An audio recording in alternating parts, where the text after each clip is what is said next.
This is the final episode of my American road trip series, where I've been narrating one scary story from every US state. Make sure to check out all the other episodes after this. Thank you to everyone who emailed in their stories, and to all my supporters on Patreon for making this series possible. Ladies and gentlemen, the end of the road's finally in sight, so please, buckle up as we cross the finish line.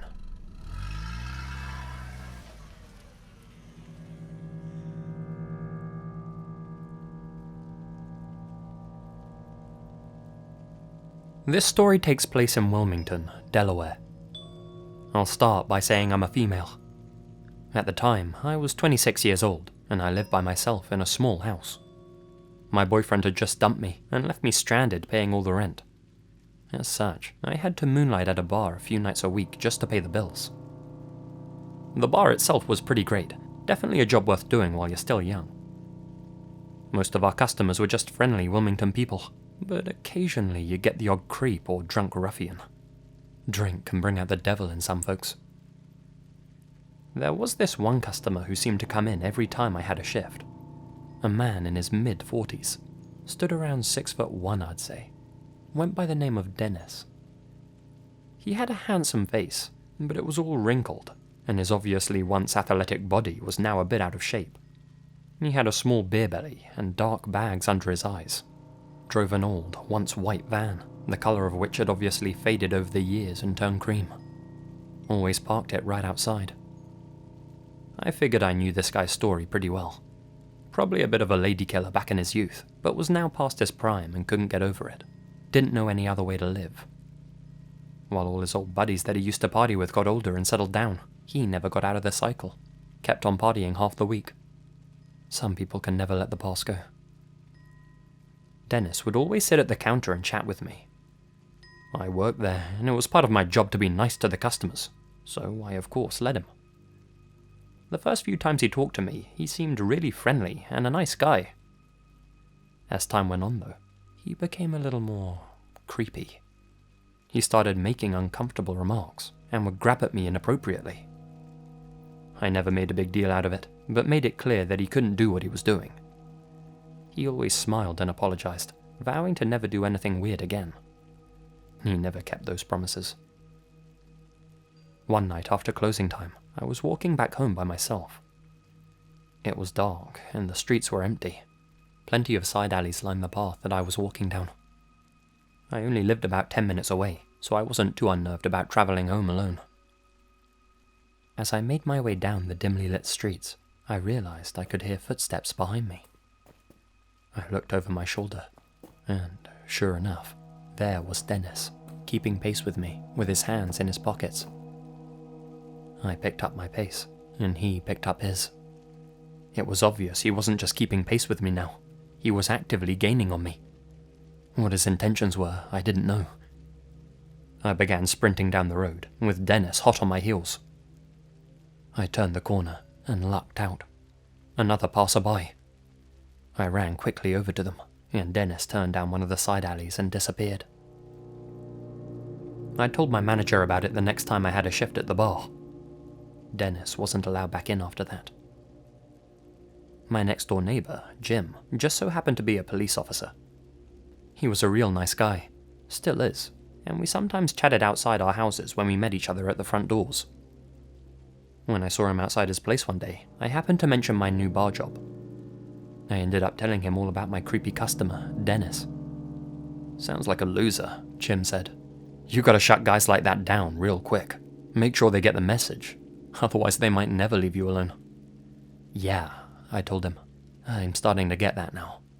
He really spooked me though. I just didn't want to be rude to customers since I'd just started working at the bar. I really need that job, you know. Well, I'm sure he gets the message now.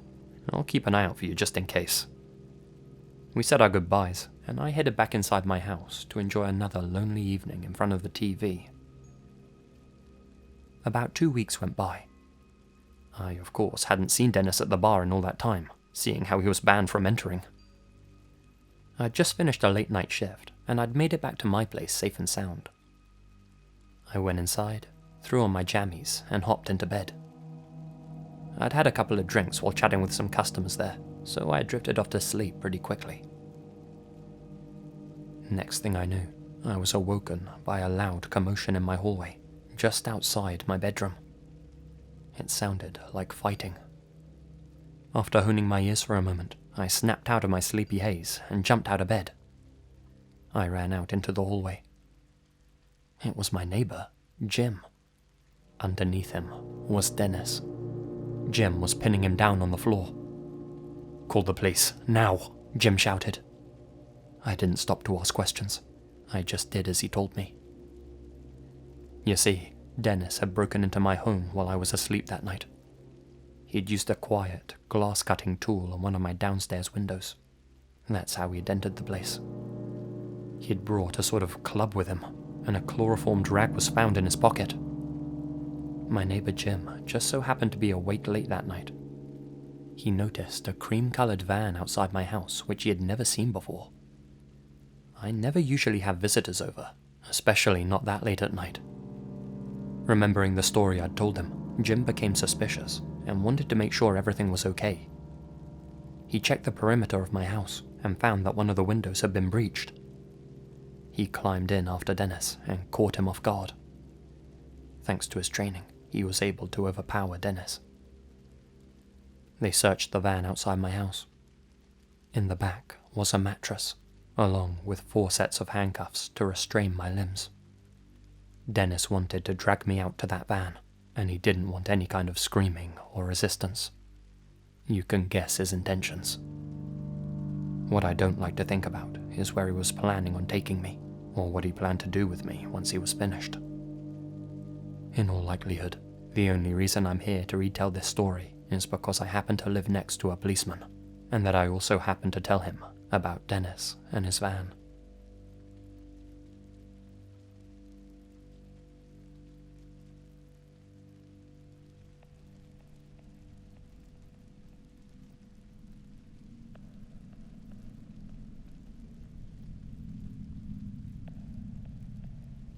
When I was just a kid, my mother was driving through the middle of nowhere, Arkansas. I was in the back seat. Other than me, she was all alone. She took us down some quiet country road, lined on both sides by tall trees and thick bushes, very far from the nearest town. The type of road where hardly any cars go down. All of a sudden, a man came rushing out from the side of the road, bursting out of the tree line. He looked terrified and ragged, like he was running from something. He ran out in front of my mother's car as it approached, forcing her to slam on the brakes. She could hear him shouting something along the lines of, "Please, help me." He approached the car, with his hands up as if to show that he wasn't a threat. My mother was tempted to get out of the car and ask what was wrong. She looked at me in the back seat and decided against it. The guy kept getting closer to our vehicle. With this being the middle of nowhere, my mum was a little on edge. She honked her horn, as if to say, "Don't get any closer." Then she wound down her window just a tad and shouted, "Hey, what's wrong? What's happened to you?" "Please," the guy kept saying, "I just need some help. Can you help me?" What was this guy doing all the way out here by himself with no vehicle anyway? As he continued to approach the car, my mother could sense that something wasn't quite right. She took her foot off the brake and slowly started to get us moving again. That's when 4 other men came darting out of the tree line on both sides of the road. They weren't going for the man in front of us. They went straight for our car doors. It was an ambush. They grabbed onto all 4 door handles and pulled. No dice. They were all locked. My mother put her foot on the gas and shunted the guy in front out of the way. Our car knocked him to the ground, and she accelerated down the road, with 2 guys still clutching onto the door handles of our car, trying to pry their way in. The car got too fast for them to keep up with. They gave up and let go. According to my mum, they all stood there in the middle of the road, watching us as we disappeared into the distance. That's the reason most modern cars have their doors auto-lock when they reach 15 miles an hour, to stop people from rushing your car and forcing their way inside when you're in the middle of nowhere. I'm damn glad my mum's vehicle had that feature. Thank God for car locks.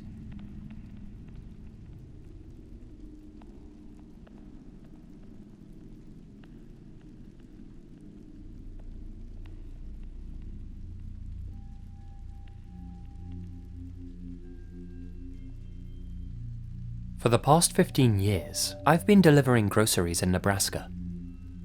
A lot of our customers have been using us for a long time, though this story has to do with one household in particular. For the sake of privacy, we'll call them the Wilson family. For almost the entire time I've worked this job, the Wilson family have been using our delivery service. Once, or sometimes twice a week, I'll drop by their place to deliver their groceries. The mama of the house is called Marie. Her husband was called Tex. I ain't sure if that was his real name or not, but that's what he went by, and the guy was a real modern-day cowboy. Wore the whole get-up, and always addressed me as Cowboy. "Morning, Cowboy," he'd say as he saw me coming up his driveway. "Catch you later, Cowboy," he'd say as I bid him farewell. He always said this while bringing two of his fingers to his head, like a real cowboy would if he was lifting his hat or something. I always returned the gesture. We bonded over the years, and would sometimes get lost in conversation with each other. Real nice guy, Tex was. Didn't have the healthiest of diets, though. I could tell by his shopping cart. Seemed like the guy was living off bacon, sausage, and steak. Sadly, the old man's diet caught up with him in the end, and Tex kicked the bucket 5 years after I started delivering to him. I shed a few tears for the guy the evening I heard the news, and had a drink to his memory. Marie kept on ordering from us after that. For 9 or so years, I kept dropping by her place as usual, this time with a smaller haul of groceries than when Tex was still with us. A lot can change over 9 years, let me tell you. I got to watch as their 2 young sons grew up into teenagers, and as their house changed with the times, as Marie sold Tex's beloved motor car, and as her life went on, and she got married to another guy called Phil. Their haul increased after that, as did the number of deliveries I had to make to their house every week. Recently, though, something strange happened when I made one of those deliveries. I came by their house as usual, only to see Tex's old car outside their home, looking just how it had years before, same paint job and everything. Marie must have tracked down the buyer and bought the car back off him. Maybe she was feeling sentimental and wanted to hold on to that piece of Tex after spending so many years without him. Who knows? I knocked on the door, and Marie answered. Strange, I thought. Her face seemed distinctly less wrinkled than I remembered. "Mrs. Wilson," I said, "you're positively glowing." She blushed a little and thanked me, then invited me inside to drop the groceries in the kitchen. "Got old Tex's car back, I see," I said to her. She let out a little laugh. "Did he tell you he sold it then? That ugly thing will be with us until he kicks the bucket." I was a tad confused by her reply, but brushed it off and put it down to the old woman's brain going a little gaga with years. Something else seemed a little weird though. The decor of the house. It was like it had been years ago. Old photos were strung up on the wall of the kids when they were much younger. All of the furniture was like the stuff they used to have in the past. My mind started darting around. Had she dumped Phil? Gone a little doolally or something? Was she trying to relive the old days when she was with Tex? I daren't ask. Didn't want to cause any drama. I walked into the kitchen to put down the groceries. Sitting at the table, eating their breakfast, were Marie's 2 sons. But that's the thing. They weren't teenagers. They were just kids again, like how they looked in all the old photos on the wall. Impossible, I thought. They must just be her nephews or something. She was just babysitting some relative's kids. But they looked so identical. They could have been clones of her children from the past. I put down the groceries and immediately made my way to the front door, not stopping to chat with Marie. Something felt off about the house. I didn't like it. I needed some air. "Leaving so quickly?" she said as I speed walked to the front door. "Yes," I managed to spurt out. "Sorry, I'm in a rush today. Have a good one, Mrs. Wilson." I reached the front door, which was still open, but something made me stop. I can't describe the feeling. but I knew I had to turn and look over my right shoulder, past it, into the living room behind me. I trusted my instinct and turned my head. Sat there in an old, familiar armchair was an old, familiar man. "Catch you next time, cowboy," he said to me, raising 2 fingers to his head. A strange feeling came over me. Not fear. Warmth. I'd recognize that face anywhere. I gave Tex a smile and raised my 2 fingers out of respect. I then walked out the front door and closed it behind me. I looked out onto their driveway. Tex's old car was nowhere to be seen. Nothing seemed out of place or old-fashioned. Everything was as it should be. Back to normal. Back like it was in my time. I continued on with the rest of my deliveries for the day. I've made many deliveries to Marie since then, and nothing else weird has ever happened to me at that house. I decided not to tell her about the incident, fearing that she'd think I was making fun of her or insulting Tex's memory in some way. I've told my wife and friends about it. They all called me crazy, so I'm sharing my story here. Does anyone have any ideas about what this could have been? I've been racking my head for months now and still can't think of a rational explanation. Did I experience a time warp? A brain spasm? Some sort of glitch in the Matrix? I have no idea, but I was completely lucid, didn't have anything weird in my system, and saw and heard everything plain as day. I don't know what to make of all of this, but I will say, Tex, it was good to see you again, cowboy.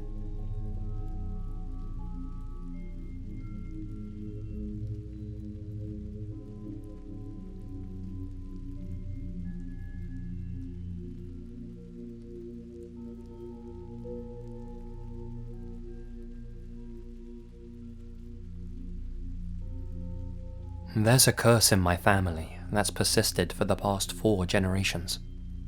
To be honest, the thought of it keeps me up at night sometimes, as I know pretty soon it's going to start affecting me too.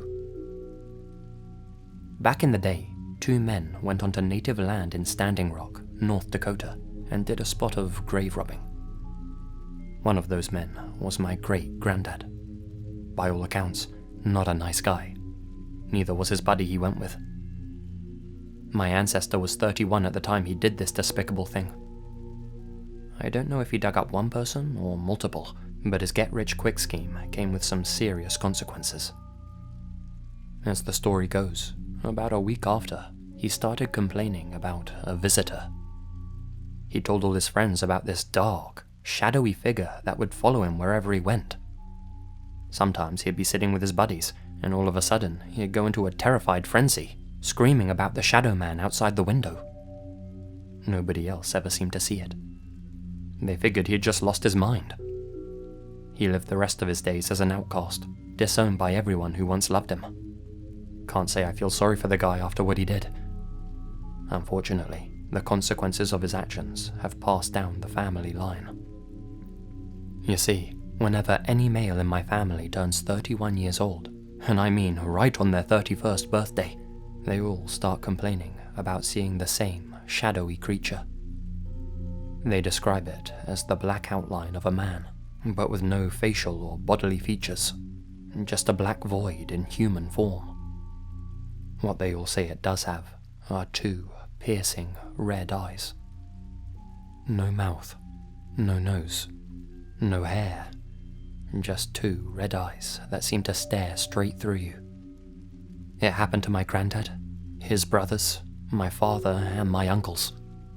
They all suffered with visitations. My father still does. Sometimes the figure comes once a week, sometimes multiple times a day. There's no real pattern to the visitations. According to all of them, it just appears out of the blue, at any time, in any place, at any distance. Its horrible red eyes looking right at you. It could be standing in the middle of a crowd, or alone in an empty field while you're out for a walk. You could move several states away, and you'd still see the damn thing looking at you through a window. It drove my grandfather insane. He lost his mind in his 50s. 2 of his brothers ended their own lives, citing the visitor as the main reason. His last brother ended up moving away and cutting all contact with us. Don't know what happened to him in the end. One of my uncles too has gone mad from paranoia. Lost his family, his career, everything. He knew it was coming when he turned 31, but that didn't help him prepare. My other uncle jumped from a suspension bridge, said he'd had enough of the red-eyed man. Without exception, they all suffered from insomnia. The thing apparently came a lot more at nighttime, would stand at the foot of their beds for hours on end. My father, luckily, is still with us. I don't remember much of what he was like when I was a kid, but my mother tells me he hasn't been the same since he turned 31, back when he started complaining about the shadowy visitor. He's a real quiet guy now, never says much, and always seems to be on edge. I'm a male. At the time of writing this, I'm 29 years old. My brother is 27. As far as we know, there's nothing we can do to buy ourselves more time. We've chatted to a native elder about the situation. He gave us 2 small charms that he said to keep with us at all times to ward off bad spirits. I hope they keep the thing away from us, or at the very least, buy us a little more time.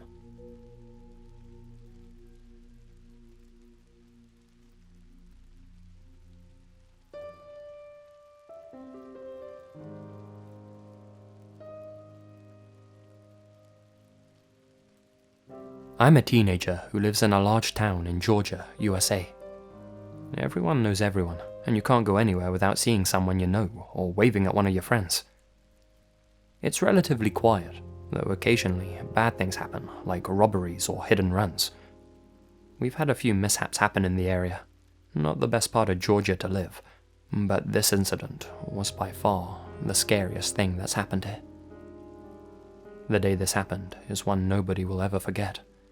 I know this sounds cheesy, but it was something that had never happened before, and that I pray never happens again. Anyway, this boy, who we'll call Mike, went to a high school not too far from mine. We had the same friends, but never really knew each other since we went to different schools. He was quiet, nice, made good grades, a good kid. Well, one day, Mike went missing. He didn't show up to school for a few days. When the news finally got around to me, I didn't know what to think. Maybe he'd just gotten lost on his way home, or maybe he stayed over at a friend's house and they went to stay somewhere for whatever reason. Mike's parents put out a missing police report. He was missing for a little over a week. His school and my school were connected by the woods, and they also connected to his neighborhood. Some of the other classes spent a few days going out into the woods and looking for him. A few days later, he was finally found. He was found in the passenger seat of a car in the middle of the woods, stabbed brutally several times in the chest and face, with a plastic bag over his head. How he had come to be like this was the act of a pure psychopath. A classmate of Mike's, John, was not so great of a kid. Didn't make good grades and wasn't the nicest.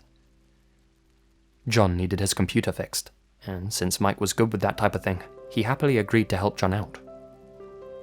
Mike was to meet John at his house, and then walk back home afterwards. Mike went over, fixed John's computer, and when he had finished, he started making his way back home. John followed him in his car, and John wasn't alone. They captured Mike, stabbed him, suffocated him, and hid the evidence in the woods. John was gored, and so was the other guy. It shook the whole town. Nobody knew that people around here were capable of such horrible things. I know this was short, but believe me, you never know who people really are on the inside.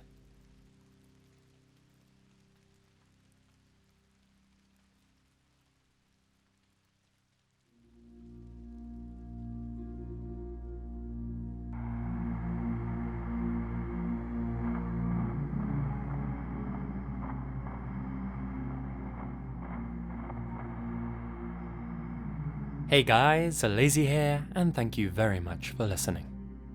Well, we finally reached the end of the road, huh? It's been a long journey, thank you all for joining me on it. I think it's been a great series, I really enjoyed making it, and I hope you all enjoyed listening to it too. Did you have a favourite story from any particular state? If you did, let me know down in the comments.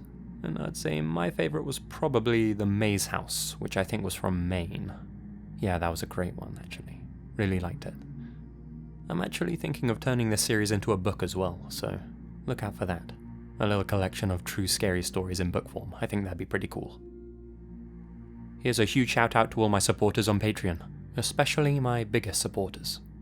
Kelly Rocco, Connor Louthan, Sakis Lioliosidis, Madison Reinhart, DannyElk, Joshua Lindsey, Darius Saffaie, Nadine, Mitchell Herrera, Sloane Crawford, Sarah Ramirez, Victor Javier Fonseca Ruiz, Maricruz Cedano, AnimeWimp, Crazy Mask Parade, James Labour, Procupidine Netta, Gina Valera, Philip Westra, Alex Greensall, Monica Mendoza, Crawford K McDonald, Marley Wright, and Ray Price Burton.